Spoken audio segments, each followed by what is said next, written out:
मुख्यमंत्री योगी आदित्यनाथ का ताबड़तोड़ प्रचार जारी। एटा, फर्रुखाबाद और औरैया में जनसभा को करेंगे संबोधित। बीजेपी उम्मीदवारों के लिए मांगेंगे समर्थन। गृहमंत्री अमित शाह पंजाब में भरेंगे हुंकार। लुधियाना के दरेसी मैदान में करेंगे रैली। सुरक्षा के कड़े इंतजाम। समाजवादी पार्टी के अध्यक्ष अखिलेश यादव आज हाथरस का दौरा करेंगे। कासगंज, एटा और फिरोजाबाद में करेंगे जनसंपर्क। जनसभाओं को भी करेंगे संबोधित। असदुद्दीन ओवैसी आज फिरोजाबाद, फर्रुखाबाद और कासगंज का दौरा करेंगे। घर घर जाकर करेंगे जनसंपर्क। देवबंद में सीएम योगी का बयान। कहा, देवबंद में कुछ लोगों में तालिबान के नाम पर कुछ ज्यादा ही गर्मी आ गई, लेकिन मैंने तो गर्मी शांत करने के लिए यहां से पहले ही एटीएस का सेंटर दे दिया है।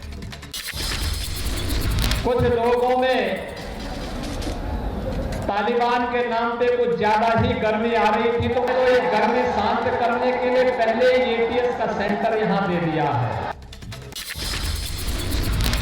मध्य प्रदेश के मुख्यमंत्री शिवराज सिंह चौहान आज दो अलग अलग जगहों पर जनसभा को संबोधित करेंगे। जालानपुर और अकबरपुर में बीजेपी के लिए मांगेंगे समर्थन। कांग्रेस महासचिव आज पंजाब में चुनाव प्रचार करेंगे। डेरा बस्सी में डोर टू डोर जाकर समर्थन मांगेंगे। वहीं कोटकपुरा में जनसभा को संबोधित करेंगे। यूपी के सीतापुर में और बीजेपी और एसपी के प्रत्याशी आपस में भिड़े। दोनों पक्षों में दर्जनों लोग घायल। पुलिस कर रही है मामले की छानबीन। बीएसपी प्रत्याशी और सपा के पूर्व विधायक अजीम भाई ने लोगों से की अपील। कहा, बीजेपी के फूल में डाले वोट। सोशल मीडिया पर वीडियो वायरल। हिजाब से शुरू हुई सियासत अब जीन्स और शॉर्ट्स पर पहुंची। हिजाब को लेकर मौलाना तौकीर रजा ने एक बार फिर से विवादित बयान दिया। हिजाब से इन्हें आपत्ति है तो घूंघट से क्यों नहीं। जो लड़की अर्धनग्न कपड़े पहन के निकलती है, क्या उसको उसमें जो नजरें पड़ती हैं, क्या वो लोग उसको बहन या बेटी की निगाह से देखते हैं? यूपी में थमा दूसरे चरण के लिए दंगल के लिए प्रचार का शोर। कल यूपी के 9 जिलों के 55 सीटों पर होगा मतदान। यूपी, उत्तराखंड और गोवा में भी थमा चुनाव का प्रचार। कल उत्तराखंड, गोवा सहित यूपी के दूसरे चरण की 55 सीटों पर वोटिंग। तीसरे चरण के लिए इलेक्शन कमीशन ने 50% क्षमता के साथ रैलियों को इजाजत दी। यूपी चुनाव में पूर्वांचल को साधने के लिए बीजेपी का मेगा प्लान। 3 से 5 मार्च तक अपने संसदीय क्षेत्र वाराणसी में रहेंगे पीएम मोदी। रोड शो और रैली की तैयारी। पीएम मोदी ने तीसरे चरण के लिए कन्नौज में भरे हुंकार। कहा, यूपी में आएंगे तो योगी ही। पहले चरण के बाद परिवारवादियों की नींद उड़ी। सपा ने नेत्र को भ्रष्टाचार से जोड़ा। कन्नौज में पीएम मोदी का तीखा वार। का, विपक्ष ने लोकतंत्र का सूत्र बदला। अब यूपी को नहीं चाहिए government of the family, by the family, for the family. Sapa Basapa Congress पर हमलावर हुए पीएम। का, इस बार चल रहा है हाई वोल्टेज करंट। 10 मार्च के बाद अपना अस्तित्व बचाता नजर आएगा विपक्ष। सिर्फ मोदी को हराने के लिए ओवैसी को हैदराबाद से और ममता को बंगाल से बुलाया गया। सहारनपुर के बेहट पर सीएम योगी ने की चुनावी रैली। पिछली सरकारों पर जमकर साधा निशाना। कहा, माफियाओं पर कार्रवाई के लिए दम चाहिए। पिछली सरकार में दम नहीं था। यूपी की कानून व्यवस्था को लेकर भी विपक्ष पर साधा गया निशाना। का, आज दंगा करने वाले बहन बेटियों की तरफ गलत नजर से देखने वाले जानते हैं कि उनका क्या अंजाम होगा। चुनाव प्रचार करने धर्मनगरी हरिद्वार पहुंचे अमित शाह। चंद्राचर चौक पर हुआ गर्मजोशी से स्वागत। कहा, उत्तराखंड को प्रगति पथ पर ले जाने के लिए बीजेपी को वोट दे। हरिद्वार के हर की पौड़ी पर गृहमंत्री अमित शाह ने किया गंगा पूजन। पंडितों के साथ मिलकर मां गंगा की विधिवत अर्चना की। उत्तराखंड के धनौल्टी के बाद साहसपुर में शाह का प्रचार। साहसपुर की जनता को किया संबोधित। कहा, जनता से फिर से बीजेपी की सरकार चुनने की अपील भी की। साहसपुर में अमित शाह का रोहिंग्या प्रहार। उत्तराखंड के पहाड़ों पर रोहिंग्या को घुसाने का लगाया आरोप। कहा, यह तुष्टीकरण की राजनीति कांग्रेस पार्टी ने शुरू की। अमित शाह ने 70 साल को लेकर साधा निशाना। प्रियंका पर कसा तंज। कहा, प्रियंका बहन, आपकी तो चौथी पीढ़ी है। हर पीढ़ी में एक एक काम करते तो हमारे लिए कोई काम नहीं बचता। कोरोना वैक्सीन को लेकर शाह ने राहुल पर साधा निशाना। कहा, कोरोना महामारी आई थी तो राहुल गांधी ने वैक्सीन लगाने से किया था मना। अमित शाह ने उत्तराखंड की जनता से की वोट की अपील। कहा, 1 और 5 साल बीजेपी को सरकार दीजिए, हम आत्मनिर्भर उत्तराखंड बनाने का काम करेंगे। पंजाब में भी बीजेपी के धुआंधार प्रचार जारी। बालाचूर में बीजेपी अध्यक्ष जेपी नड्डा ने चुनावी जनता को गिनवाई मोदी सरकार की उपलब्धियां। रैली में 1984 के दंगों का जिक्र करते हुए कांग्रेस पर बरसे जेपी नड्डा, कहा सिखों के खून से रंगे हुए कांग्रेस के हाथ। पंजाब के राजपुरा में बीजेपी अध्यक्ष जेपी नड्डा ने किया जनसभा को संबोधित। जनता से की वोट की अपील, कहा आतंकवाद के खिलाफ जीरो टॉलरेंस के लिए पंजाब में खिलाना होगा कमल। उत्तराखंड के सीएम पुष्कर सिंह धामी का बड़ा बयान, कहा नई बीजेपी सरकार राज्य में लाएगी यूनिफॉर्म सिविल कोड, यूसीसी के लिए गठित की जाएगी कमेटी। पुष्कर सिंह धामी के सिविल कोड वाले बयान पर केंद्रीय मंत्री अनुराग ठाकुर ने जताई खुशी, कहा धन्यवाद देता हूं उन्होंने यह कदम उठाया, चाहेंगे कि वो आए और जल्द ही इसे लागू करें। पुष्कर सिंह धामी ने यूसीसी वाले वादे पर बोले मौलाना खालिद रशीद, कहा चुनाव है इसलिए ऐसी बातें कर रहे हैं, सालों से सरकार में है, पहले क्यों नहीं लाए uniform civil code. Pushkar Singh Dhami के यूनिफॉर्म कोड पर कांग्रेस की तलकीद, जयवीर शेरगिल ने कहा यूसीसी की गारंटी देने वाले पहले ये सोचे धामी कि वो वापस मुख्यमंत्री बनेंगे या फिर नहीं। उत्तराखंड में बीजेपी की जीत को लेकर आश्वस्त नजर आया सीएम धामी, अब की बार 60 पार कर दिया नारा, कहा उत्तराखंड की जनता इस नारे को पूरा करेगी। रिपब्लिक नेटवर्क से बातचीत के दौरान सीएम धामी का कांग्रेस पर बड़ा हमला, कहा पूरे देश से कांग्रेस खत्म हो रही है, इस बार उत्तराखंड से भी सफाया तय। सीएम धामी ने भी उत्तराखंड में डबल इंजन की सरकार की बात कही और कहा उत्तराखंड ऐसी सरकार चाहता है जो मोदी जी की सरकार के साथ चले। हरक सिंह रावत के सवाल पर ज्यादा कुछ बोलने से बचते नजर आए सीएम धामी, का पार्टी से जाने के बाद उनके विषय पर बात करना ठीक नहीं।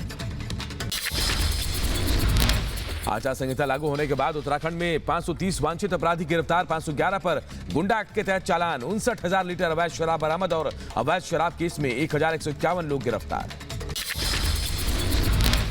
प्रियंका गांधी ने रैली में पीएम मोदी पर साधा निशाना, कहा मोदी सरकार की नीतियां सिर्फ 2 लोगों के लिए, देश की जनता के लिए कुछ भी नहीं।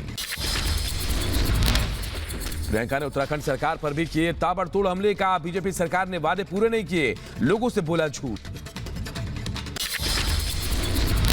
शैक्षणिक संस्थानों में यूनिफॉर्म ड्रेस कोड की मांग को लेकर सुप्रीम कोर्ट में नई याचिका दायर, भाजपा नेता अश्विनी उपाध्याय ने कहा ड्रेस कोड जातिवाद, कट्टरवाद और खतरे को रोकेगा। खालिस्तानी आतंकी संगठन एसएफजे ने हिजाब विवाद को लेकर मुस्लिम समुदाय के लोगों को भड़काया, कहा हिजाब के बाद मोदी सरकार आजान और कुरान पर भी रोक लगाएगी, पाकिस्तान से सीखो जिसने अपना देश बनाया। हिजाब विवाद के चलते कर्नाटक सरकार ने बढ़ाए डिग्री और डिप्लोमा कॉलेज की छुट्टी, अब 16 फरवरी तक बंद रहेंगे कर्नाटक के कॉलेज। आंध्र प्रदेश के विजयवाड़ा में विरोध प्रदर्शन, मुस्लिम महिलाओं ने किया प्रदर्शन। हिजाब विवाद को लेकर पंजाब के लुधियाना में सड़कों पर उतरे लोग, प्रदर्शनकारियों ने सड़क रोक कर की नारेबाजी, कहा हिजाब पहनना हमारा अधिकार। हिजाब विवाद को लेकर राजस्थान की राजधानी जयपुर में धरना प्रदर्शन, मुस्लिम औरतों ने एल्बर्ट हॉल के बाहर की नारेबाजी। मध्य प्रदेश के खंडवा में हिजाब के समर्थन में लगे पोस्टर, अल्पसंख्यक विकास कमेटी ने कहा हमारा मकसद मुस्लिम महिलाओं को हिजाब पहनने के लिए प्रेरित करना है। हिजाब विवाद पर समाजवादी पार्टी के नेता रुबीना खानम की धमकी, कहा बहन बेटियों के आत्मसम्मान पर हाथ डाला तो काट डालेंगे हाथ। अपने बयान पर कायम सपा की रुबीना खान, कहा मैंने अलग अलग धर्मों के लोगों से बातचीत की थी, सबको अधिकार है, हमें कानून ने आजादी दी है, तो फिर क्यों बखेड़ा खड़ा हो रहा है। हिजाब विवाद पर असदुद्दीन ओवैसी ने किया सवाल, का राइट टू प्राइवेसी में है कि नहीं, बेटियों को बढ़ने का मौका दीजिए, उन्हें पनपने दीजिए। हिजाब विवाद पर गिरिराज सिंह का तीखा हमला, कहा माहौल खराब करने के पीछे कट्टरपंथी, भारत को बनाना चाहते इस्लामिक स्टेट, कुछ समय पहले हर जिले में की थी शरीयत कोर्ट की मांग। हिजाब विवाद पर यूनिफॉर्म के समर्थन में उतरे बाबरी मस्जिद के पूर्व पक्षकार इकबाल अंसारी, कहा इस्लाम कहता है स्कूल और शिक्षा के लिए नियम का पालन करें, हिजाब और पर्दा स्कूल के बाहर के लिए है। चुनाव प्रचार के लिए चुनाव आयोग की नई गाइडलाइन, सुबह 6 से रात 10 बजे तक प्रचार की छूट, खुले में 50% क्षमता के साथ रैली की भी छूट। उपचुनाव के दूसरे चरण के चुनाव के लिए सहारनपुर पहुंचे केंद्रीय मंत्री पीयूष गोयल, जनता से बीजेपी के लिए वोट की अपील, घर घर जाकर बांटे पर्चे। सहारनपुर के बीजेपी प्रत्याशी के लिए प्रचार करने पहुंचे केंद्रीय मंत्री सत्यपाल सिंह। राजीव गुंबर के समर्थन में गंज बाजार में लोगों से की वोट अपील। मिशन यूपी में जुटे समाजवादी पार्टी के अध्यक्ष अखिलेश यादव। बदायूं और शाहजहांपुर में अखिलेश ने की चुनावी जनसभा, कार्यकर्ताओं से की बातचीत। समाजवादी पार्टी ने चुनाव के लिए कसी कमर। अखिलेश की चुनावी सीट करहल में शिवपाल यादव का चुनाव प्रचार। अखिलेश के लिए मांगे जनता से वोट। रिपब्लिक नेटवर्क से खास बातचीत में सीएम योगी पर बोले ओवैसी। कहा योगी जी को नहीं मालूम भारत का संविधान सभी मजहबी किताबों को मानता है, पर यह बातें योगी जी की समझ से परे है।